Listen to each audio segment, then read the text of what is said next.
Korihi, korihi, ko. Iti rea rea te ite kahika te a kataea. Korihi, korihi, ko. Tātumu, kei hea rā koe kangaro nei. Kua hauangiangi ngā pae o ngā iwi katoa. Ko ngā kāhu e rua, no runga mai o takaparawhau, e rā, kua taka ki te pō. E aku rangatira, Clay, ko rua, ko Papa Grant Hawke. Haere aku rangatira, haere. Moko whiti atu ki taupiri kūao, hine i pūāwai. E hine, haere, haere. Koutou e ngā mate o te wā, haere i te au kume, i te au roa, i te au te hoki mai anō. Haere ngā mate, haere. Kei ngā pou o tōku whare wairua. Hoki wairua mai, hoki wairua mai. Ki ngā pou o te aho matua, nēni tuki. Nāu te kōrero, kia mau ki te aka matua, te toi huarewa tipua. Whaia kā te rina te hei kōkō. Nāu te ringa i whakairo i te aho matua me ōna wāhanga e ono. Nāu i whakamaharaia mātou kia kimihia te mea ngaro. Ki te pou o tōku reo Māori, hori te pou. Grandad. Nāu taku reo. Nāu i tūhoe ai tōku arero, nāu i tūhoe ai tōku ngā kau, i tūhoe ai ahau. Ki ōku pou o te ao haka. Koro ngā pō, kōrua ko kui pīmia. Nā kōrua ngā rangi me ngā kupu i tito, i manai anō te kōrero, ki te wātea te hinengaro me te kaharere o te wairua, ka taea ngā mea katoa. Kei ngā pou o tōku whare o ngā tūmanako. Whaia arapera, whaia hinerapa, Neni June, whaia Barbara, Ricky. Koutou aku titi raukura me aku iti raukura kua riro ki te pō. E mura mura tonu ana te ahi nā koutou i tautou i tō tātou pā. Anei, kua kawea mai e mātau ki konei ki tēnei whare i tēnei rā. A kāti ki ngā pautoko manawa o te Pāti Māori. Whaia tāri ana, ko rua tahi, ko taku tai moana. Mārei kura mārire, ngā kau māhaki. E kui tari, nāua whānau ora, i ohia ake i te kore ki te ao mārama. Taku tai, i whāia e koe ngā mahi ararohenga. Kia whai pokohiwi pono ai ngā whānau o tō tāua rohe o Tāmaki Makaurau. Ko kōrua ka noho hei ihopu manawa kiau o tira kia mātau o te Pāti Māori e apa kura tonu nei. Nei ka mihi, nei ka tangi. Kia whakatipe hia ake i konei, he rārangi maunga, tūtonu, tūtonu. He rārangi tāngata, ngaro noa, ngaro noa.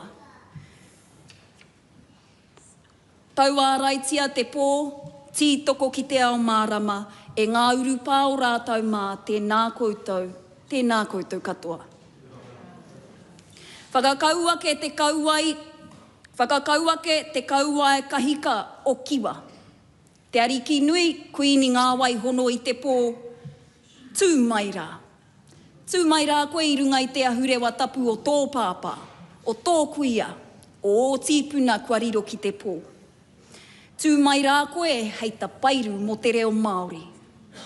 A tēnā, kia whakatino rangatira tangatia e au tō tāua reo, ki Koinei, ki Pāremata, ki te ao tōrangapū. Ko te kuini Māori hei whakamarumaru, ko te kīngitanga hei whakaruruhau mō te mana Māori motuhake, rire, hau, pai mārire. E te ariki hou o tūwhare toa te rangi māheu e tū. Kia whitiki nei hoko e te ihi o tō pāpā. Te mauri o te iwi, te hana o ngā waiariki. Nau mai rā koe te whatu o te whare o te heuheu. Rarau. Te āti awa, taranaki whānui, ngāti toa rangatira. E ngā reo whakahei no runga mai ngā maunga whakahi o te whanganui a tara, ta tuatu ki mua upoko ki ōtaki, tai atu ki rangi tāne ki te wairarapa. Tēnā rā koutou e ngā matamata huanga e ngā mana whenua o e nei whenua. Whakatau mai i taku iti i taku rahi.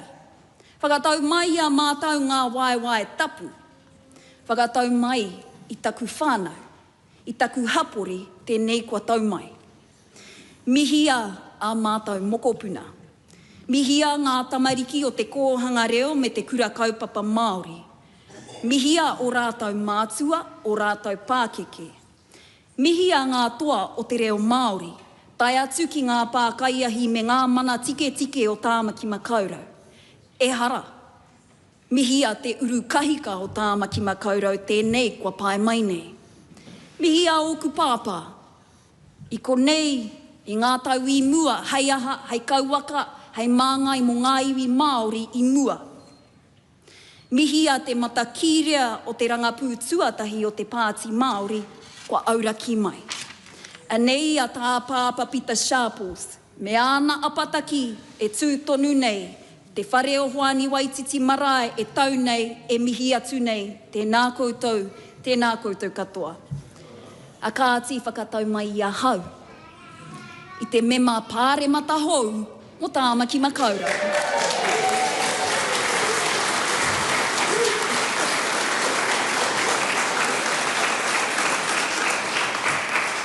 Kauhau, ko Oriini Kaipara.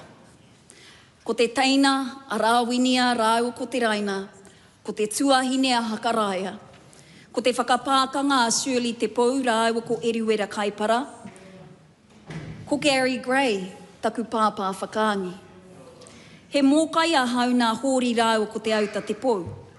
He mokopuna hoki a hau nā wii kepa, rāu ko kaira te maioha kaipara.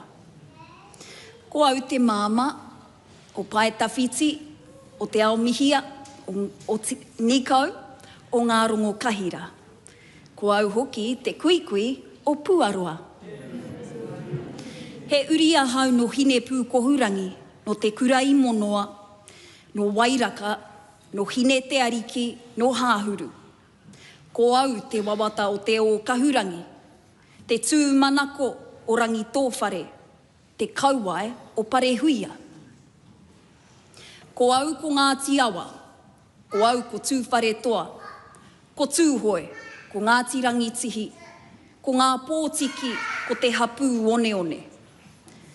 E te pika e te whare, e aku mema, hoa haere i tēnei whare, hāputa i te motu whānui, koutou e ngā maunga whakahi o ngā tīpuna kai te pō. Anei ahau e mihi atu nei kia koutou, tēnā koutou, tēnā tātou. I am Oriini Kaipara, Member of Parliament for Tāmaki Makaurau. Greetings, everyone. I'm not going to stand here and tell you about the impacts of colonisation on whānau, hapu, iwi, and even on me. That story is well documented. One only has to turn to the Hansard to see in plain black and white how this government and past governments have perceived our people. Instead, I will speak of resilience.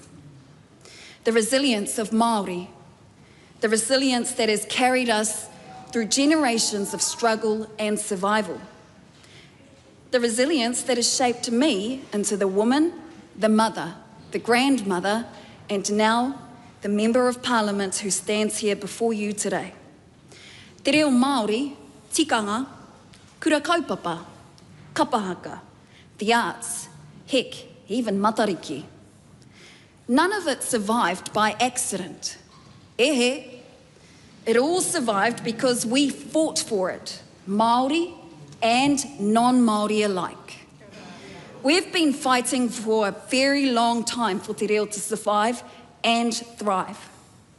In 1970, ngā tamatoa and ngā kaiwhakapū i te reo lobbied for the introduction of te reo Māori into all schools. 2 years later, the Māori language petition, signed by over 30,000 New Zealanders, was carried to the very steps of this parliament.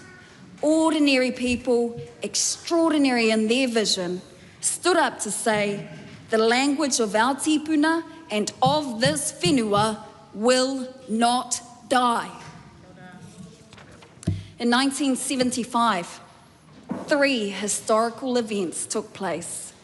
Dame Whina Kupa and Te Rōpū Matekite, they led the biggest land march of its time from the top of the north to those very same steps. The Waitangi Tribunal was established, and I acknowledge the Tribunara who are here commemorating their 50th anniversary. The third was Te Wiki o Te Reo Māori. It also began that year.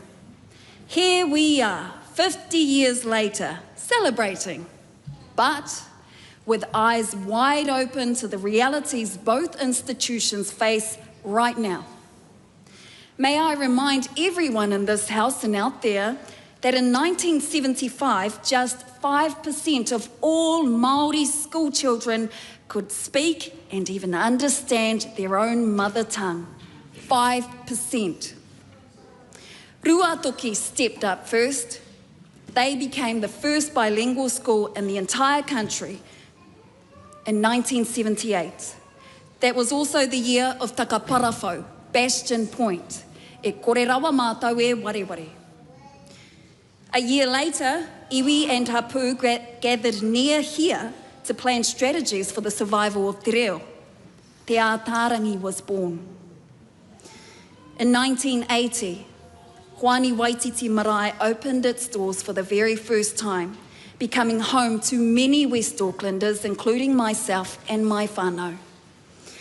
That same year, the Kohanga Reo movement was born in Ngārua Wāhia. In 1982, the first Kohanga Reo Puke Atua was opened in Wainui o Mata. Later, former politician and Māori broadcaster Derek Fox, he delivered the very first televised news bulletin entirely in te reo Māori. Te Karere was born, and so was I, in 1983. Still young. These acts of resilience, they were critical to our existence and our success. Then, and still now, we created more than a movement, we built community. Community is what established the Kura Kaupapa Māori movement, which is here in this house right now. In 1985, the Kura Kaupapa Māori o Hoani Waititi Marae opened. A dream once whispered became reality, a place where tamariki could grow as who they were born to be, unapologetically Māori. A nei ngā titi raukura o Hoani Waititi Marae, a nei ngā raukura o te aho matua, ngā mokopuna rāwiri rai te rūnanga nui o ngā Kura Kaupapa Māori, kua tae mai, a nei te apōpō, a nei te tirahu, kua tau. The fight for te reo didn't end there, Mr. Speaker. That same year, the Waitangi Tribunal heard the te reo Māori claim Y11. It confirmed what we always knew, that te reo Māori is a taonga guaranteed protection under te tiriti o Waitangi. This led to the establishment of Te Taurawhiri Te Reo Māori, the Māori Language Commission. What followed next was Te Māngai Pāho, Whakaata Māori, and many other Māori language revitalisation efforts that still stand today. Tēnei te reo Māori, te toitū tonu nei. I honour our Pākeke who did not speak Māori. All of you who know and who carry the ache of disconnection and ensured that my peers and I would never feel it. Just as they stood for me, so I now stand for our tamariki and our mokopuna. Thank you for the sacrifices you made. Thank you for the ridicule you faced and for the courage that you showed in your commitment to a better life for us. When I stand in this house, I do so not as a survivor of colonisation who made it in the Pākehā system, but as the product of Māori resilience. We are the culmination of dreams, of purpose, of hard work and intention. We are here by design. Every single one of us who walks our own real journey is a beneficiary of the efforts of all those who held and still hold the line for all of us today. We embody everything they stood for, all that they dreamed of, and all that they hoped for. I've broken barriers, but now I choose to break cycles. I've covered stories, and now I choose to change them. I've competed at the Olympics of haka. I've taken haka to the Olympics. I've introduced te reo Māori into every space I've walked in, and I have no intention of stopping now. Some say te reo is another act of resistance. For many of us, it is our way of life. It just is. The Aotearoa hou I aspire to is free from racism, from discrimination, from trauma, and from unnecessary suffering. The Aotearoa hou I see is vibing. It's thriving, growing and going forward, not backwards. Kia whakatō muri te haere whakamua. I walk backwards into the future with my eyes fixed firmly on our past. E te pika I entered this whare in my hand holding te aho matua, the values and principles coined by the people who mentored and who shaped who I am today. They're in this house, many of them are not. I also enter on behalf of Takutai Tash Kemp. My predecessor, my tuakana, and I hold firmly in her honour and that of her whānau all that she carried, all that she meant, not only for Tāmaki Makaurau, but all her people who continue today to grieve for her loss. I stand here proudly for Tāmaki Makaurau. To my own whānau, aunties, my uncles, my cousins, my nephews, my nieces, everyone, I hear you. Kei te pai.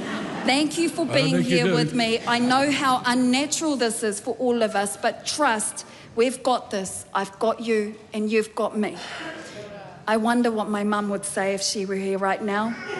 I know she'd be beaming and saying something like, "Go, my baby." She's here, I know, and I really do hope to do her proud and all of our whakapapa proud. To my hāpai-o, my pillars of support, kaore ia rikarika aku mihi kia koutou. Jen, Faye, Ray, Mahanga Ngira, Donna, Rahira, Cows, Maria Pare, Parekura, Pāparangi, ao te kei o te waka whānau, tai atu kia koutou kere mama in the US of A right now. Thank you for having backs, guys, and for joining me on this journey. We made it. You did this. E kore te puna o mihi e mimiti. To the other members of this whare know this. We will debate, we will challenge each other, we will disagree. And I will wrap it up, everybody. I will wrap it up, everybody. I started and now I end with my Kauhau. I end my Kauhau with a poll of the bellbird to remind us, especially now during spring, that even the smallest of us can achieve greatness. Just like the bellbird dared to ascend the tallest kahikatea, we can and we will. Korihi, korihi, ko, iti rea rea, te te, kahikatea, kataea, korihi, korihi, ko.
Tāmaki